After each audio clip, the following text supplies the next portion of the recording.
आज फिर से हम अकाउंटिंग इक्वेशन का नेक्स्ट कॉन्सेप्ट लेकर आए हैं और number fourth and last concept है अकाउंट बेस्ड अकाउंटिंग इक्वेशन को कैसे सॉल्व किया जाता है। आइए देखते हैं। हम तीन कॉन्सेप्ट पढ़ चुके हैं। फर्स्ट हमने पढ़ा था इक्वेशन बेस्ड, सेकंड हमने पढ़ा था formula based and number third हमने पढ़ा था लास्ट सेशन में एग्जांपल बेस्ड। आज हम फोर्थ कॉन्सेप्ट लेकर आए हैं। फोर्थ कॉन्सेप्ट का नाम है अकाउंट बेस्ड। फोर्थ कॉन्सेप्ट कौन सा है अकाउंटिंग इक्वेशन सॉल्व करने का? Accounts based. ये अकाउंट्स बेस्ड क्या होता है, क्या मतलब है इस अकाउंट बेस्ड का? आप लोग 11th क्लास में, अभी आप लोगों को अकाउंट्स की नॉलेज नहीं है कि अकाउंट बेस्ड क्या होता है, अकाउंट्स कैसे बनते हैं, क्या शेप होता है अकाउंट्स का, उन सभी के बारे में आज की क्लास में डिस्कशन करेंगे। Means account based accounting equation कैसे बनती है। आप लोगों ने टी शेप अकाउंट बहुत सुना होगा, जब आपको अकाउंटिंग इक्वेशन पढ़ाई जाती है टीचर्स के थ्रू तो टी शेप अकाउंट सुना होगा। अकाउंट्स का शेप क्या होता है? अकाउंट्स का शेप होता है टी शेप। अकाउंट्स किस शेप में होते हैं? टी शेप में होते हैं अकाउंट्स, ये ध्यान रखना। टी शेप अकाउंट होते हैं, टी की फॉर्म में होते हैं हमेशा सारे अकाउंट्स, ठीक है। सारे अकाउंट्स किस शेप में होते हैं? टी शेप में होते हैं। देखिए इसमें टी शेप अकाउंटिंग में एक एग्जांपल के थ्रू हम डिस्कस करेंगे और इसका फॉर्मूला, इसका जो फॉर्मेट है वो कैसे जनरेट हुआ टी शेप से, इसको प्रेजेंट कैसे करेंगे वो देखिए। टी शेप अकाउंटिंग में आपको पता है ये टी होती है, इसमें कुछ लाइनें ऐड करते हैं हम। एक लाइन इधर ऐड की, एक लाइन इधर ऐड की और एक लाइन इधर ऐड की, तो ये क्या बन गया? ये तो बन गया amount in rupees, amount in rupees, और इधर मैंने लिख दिया पार्टिकुलर। इधर मैंने क्या लिखा? Particular, particular. क्लियर? हमने क्या पढ़ा था? T shape. ये शेप पढ़ी थी ना हमने, टी शेप, ये पढ़ा था हमने इसी को थोड़ा सा मॉडिफाई कर दिया। मींस क्या हो गया? टी शेप अकाउंट हो गया। इसके अंदर आइटम्स को कैसे रिकॉर्ड किया जाता है, लेकिन उससे पहले आपको ये नॉलेज होनी चाहिए कि असेट्स के बैलेंस कौन से होते हैं, एक्सपेंसेस के बैलेंस कौन से होते हैं, लायबिलिटीज के बैलेंस कौन से होते हैं और इनकम के बैलेंस कौन से होते हैं। क्लियर? ये सारी बातें डिस्कस कर रखी हैं, वीडियोज में जाके आप लोग देख सकते हैं कि assets have debit balance, liabilities have credit balance, expenses have debit balance and incomes have credit balance. Clear है? एक एग्जांपल के थ्रू हम डिस्कस करते हैं। देखिए क्या एग्जांपल लेते हैं। आइए यहां लिखता हूं मैं फॉर एग्जांपल, मशीनरी से रिलेटेड ले लेते हैं। यहां मैं लिखता हूं machinery purchased, machinery purchase ₹5 lakh. मैंने मशीन परचेज की 5 लाख रुपीज की। क्लियर? आगे लिखा हुआ है मशीनरी सोल्ड, मशीनरी सोल्ड ₹50,000। मैंने मशीन का एक पार्ट सेल कर दिया होगा 50,000 रुपए में।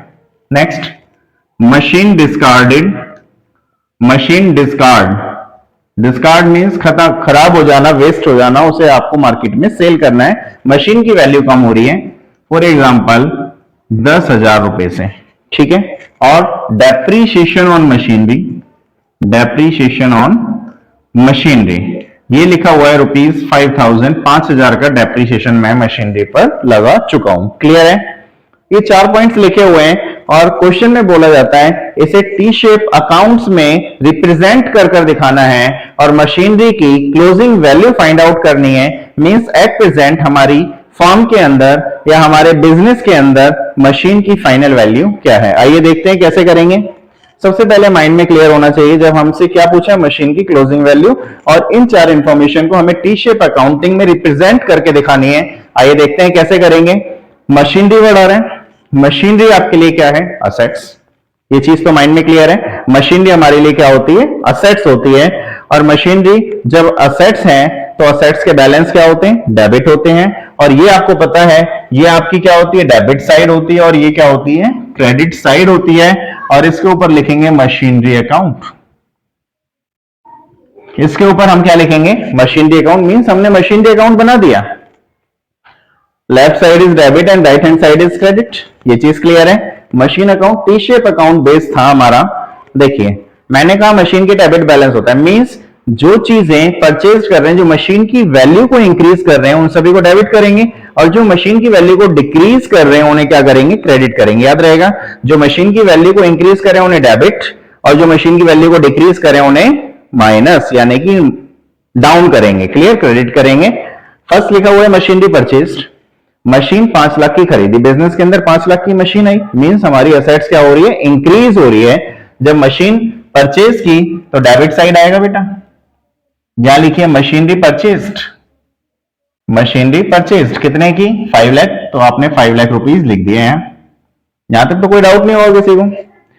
सेकंड पॉइंट में लिखा हुआ है मशीन सोल्ड, मशीन मैंने सेल कर दी। जब मैं मशीन को सेल कर रहा हूं तो मशीन की वैल्यू क्या हो रही है, मशीन की वैल्यू डिक्रीज हो रही है, कम हो रही है मशीन की वैल्यू, क्योंकि मशीन मार्केट में सेल हो चुकी है उसका एक पार्ट, कितने में 50,000 में। तो यहां लिखते हैं machinery sold, machinery sold amount है हमारा 50,000 रुपीज, 50,000। आपको जैसे एस्टेट लिखा हुआ है ना वैसे ही लिखना है डेबिट और क्रेडिट साइड। अभी वो सारी चीजें आपको समझ आएंगी क्योंकि अभी आपके बेसिक्स स्टार्ट हुए हैं कि डेबिट साइड टू यूज करते हैं, क्रेडिट साइड बाय यूज करते हैं, बैंक से ट्रांजेक्शन करेंगे, बैंक के थ्रू एंट्री पास करेंगे, वो सारी बातें पढ़ेंगे बाद में।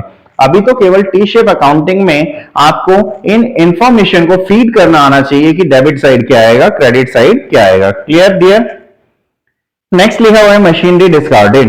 मशीनरी डिस्कार्डेड का मतलब क्या होता है, मशीनरी डिस्कार्डेड का मतलब होता है कि वेस्ट हो चुकी, मार्केट में उसकी कोई वैल्यू नहीं है, मार्केट में उसे सेल कर सकते हैं, मींस मशीन की वैल्यू क्या हो रही है, मशीन की वैल्यू डाउन हो रही है, कम हो रही है। जब मशीन की वैल्यू डिस्कार्डेड हो चुकी, कहीं की कोई यूज की नहीं है, वेस्ट हो चुकी है कंप्लीटली, तो उससे मशीन की वैल्यू डाउन हो रही है, तो क्रेडिट साइड लिख दें। यहां लिखते हैं machine discarded, machine discarded amount है हमारा 10,000 की 10,000 की मशीन मेरी डिस्कार्ड होगी, मींस खत्म हो चुकी है। नेक्स्ट है डेप्रीशिएशन ऑन मशीन, मैंने मशीन के ऊपर डेप लगा दी। डेप्रीशिएशन का मतलब होता है किसी भी फिक्स्ड असेट्स की वैल्यू को डाउन करना। मींस आज आप कोई मशीन लेकर आए, क्या मार्केट में नेक्स्ट डे उसकी वैल्यू सेम रहेगी, नहीं रहेगी। मींस जैसे जैसे मशीन चलेगी उस पर डेप्रीशिएशन लगता जाएगा, उसकी वैल्यू डाउन होती जाएगी, उसके कल पुर्जे सब कुछ घिसता रहता है धीरे धीरे। क्लियर है? तो उस कंडीशन में क्या होता है, मशीन की किसी भी फिक्स्ड एसेट्स की वैल्यू को कम करना मींस क्या कहलाता है, डेप्रिसिएशन कहलाता है। तो डेप्रिसिएशन से हमारी वैल्यू क्या हो जाएगी, कम हो जाएगी, कम होगी तो क्रेडिट साइड। यहां लिखिए डेप्रिसिएशन ऑन मशीनरी अमाउंट है हमारा 5,000 रुपीज। डेप्रिसिएशन ऑन मशीनरी का अमाउंट क्या हो गया, 5,000। यहां तक क्लियर है? केवल हमने इन चार आइटम्स को डेबिट और क्रेडिट में डालना सीखा। जो मशीन की वैल्यू को इंक्रीज करें उन्हें प्लस, जो मशीन की वैल्यू को डिक्रीज करें उन्हें माइनस, इतना सीखा हमने। अब इनका टोटल कीजिए कितना आया, 50, 60, 65। ये आपका 65 का टोटल आया। लेकिन यहां हमने बैलेंस देखा, यहां तो हमारा बैलेंस 5 लाख रुपीज का है। क्लियर है? अब मैंने कहा 5 लाख में से 65,000 से हमारा बैलेंस कम हो गया मशीन का, तो नेट फाइनल बैलेंस कितना बचा बताइए, 4,35,000 बचा ना। हमारा बैलेंस नेट फाइनल कितना बचा, 4,35,000, जो कि मशीनरी की क्लोजिंग वैल्यू है हमारी। टोटल कर दीजिए इसका 5 लाख और इसका भी total 5 lakh.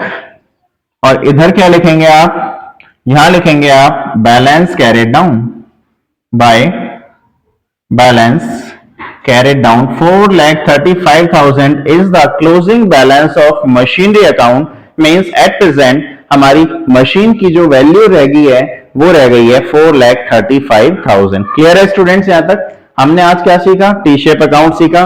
T shape account में डेबिट और क्रेडिट साइड सीखी। हमने ये सीखा कि असेट्स के बैलेंस डेबिट होते हैं, लाइबिलिटीज के क्रेडिट होते हैं, एक्सपेंसेस के डेबिट होते हैं और इनकम्स के क्रेडिट होते हैं। ये सारी चीजें आपके माइंड में होनी चाहिए जब आप टी शेप अकाउंटिंग बना पाओगे, अदरवाइज नहीं बना पाओगे। क्लियर है स्टूडेंट? आज की क्लास में आज हम अकाउंटिंग इक्वेशन के चारों कॉन्सेप्ट क्लियर कर चुके हैं। अब अकाउंटिंग इक्वेशन में कोई और डाउट नहीं रहना चाहिए। फिर भी यदि कोई प्रॉब्लम हो तो कमेंट सेक्शन में जरूर बताएं। नेक्स्ट सेशन में हम नया कॉन्सेप्ट लेकर आएंगे, नया चैप्टर लेकर आएंगे। जब तक आप अकाउंटिंग इक्वेशन से रिलेटेड सारी क्वेरीज को सॉर्ट आउट कर लीजिए। Okay students, thank you.